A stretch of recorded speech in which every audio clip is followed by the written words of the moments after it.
Brought you by UTL solar 78,000కు subsidy పొందండి. సబ్సిడీతో UTL on grid solar system ను ఇన్స్టాల్ చేసుకోండి.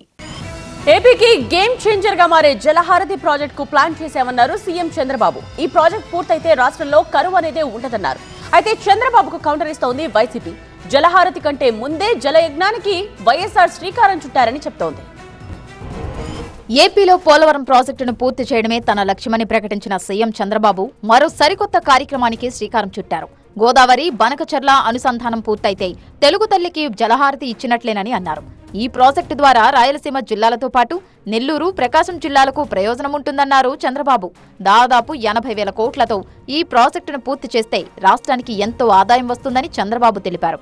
ఇది రాష్ట్రానికి గేమ్ చేంజర్ కానుందన్నారు.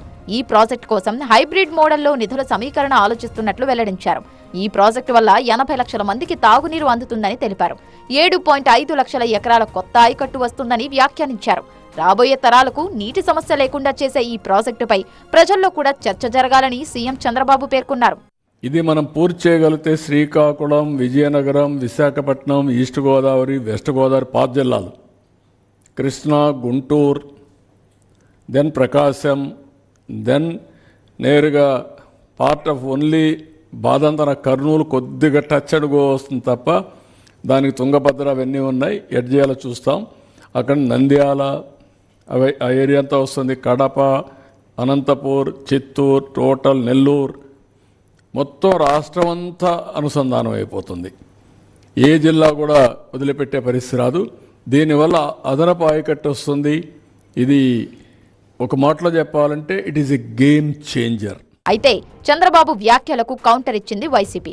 తన హయాంలో ఏనాడు ప్రాజెక్టుల గురించి పట్టించుకున్న దాఖలాలు లేని సీఎం చంద్రబాబు ఇప్పుడు కొత్తగా గోదావరి బనకచర్లని కూడా తనదే అంటూ ప్రచారం చేసుకోవడం విడ్డూరంగా ఉందన్నారు మాజీ మంత్రి అంబటి రాంబాబు.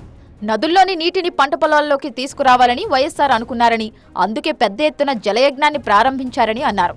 గోదావరి బనకచర్ల విషయంలో చంద్రబాబు చేసిందేమీ లేదన్నారు. ఈ ప్రాజెక్టును 3 దశల్లో పూర్తి చేయాలని వైసీపీ అధినేత మాజీ సీఎం జగన్ ప్లాన్ చేశారని చెప్పారు. ఇది జలహారతి కాదని చంద్రబాబు హారతి అని అంబటి ఆరోపించారు. అంత పెద్ద ఎత్తున రైతుల కోసం, వ్యవసాయం కోసం, సాగునీటి కోసం ఆలోచన చేసినటువంటి మహానుభావుడు డాక్టర్ వైఎస్ రాజశేఖర రెడ్డి గారు. జలయజ్ఞం కొన్ని ప్రాజెక్టులు పూర్తి చేశారు కూడా, 23 ప్రాజెక్టుల దాకా పూర్తి చేశారు.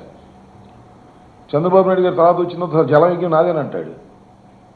పోలవరాన్ని నేనే సృష్టించానంటాడు. పోలవరం కోసం తాపత్రయపడ్డానంటాడు. ఆయన 14 సంవత్సరాలు ముఖ్యమంత్రిగా ఉన్నప్పుడు పోలవరం గురించి ఆలోచించిన సందర్భమే లేదు, జలయజ్ఞం గురించి ఆలోచించిన సందర్భమే లేదు. నీటిపారుదల ప్రాజెక్టుల గురించి కనీసం ఆలోచించుకోకుండా టెక్నాలజీ గురించి గొప్పగా ఆలోచించానని పదే పదే చెప్పుకునేటటువంటి వ్యక్తి.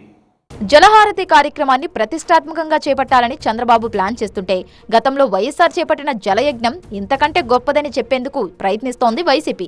దీంతో ఏపీ రాజకీయాల్లో ఈ అంశం జలహారతి వర్సెస్ జలయజ్ఞంగా మారే అవకాశాలు కనిపిస్తున్నాయి. అప్పట్లో వైఎస్ఆర్ చేపట్టిన జలయజ్ఞం కార్యక్రమాన్ని ధనయజ్ఞంగా అభివర్ణిస్తూ విమర్శలు గుప్పించింది టీడీపీ. దీంతో చంద్రబాబు ప్లాన్ చేస్తున్న జలహారతిని కూడా వైసీపీ ఇదే రకంగా టార్గెట్ చేయొచ్చన్న చర్చ జరుగుతోంది. Brought you by UTL solar 78,000కు సబ్సిడీ పొందండి. సబ్సిడీతో UTL on grid solar system ను ఇన్స్టాల్ చేసుకోండి.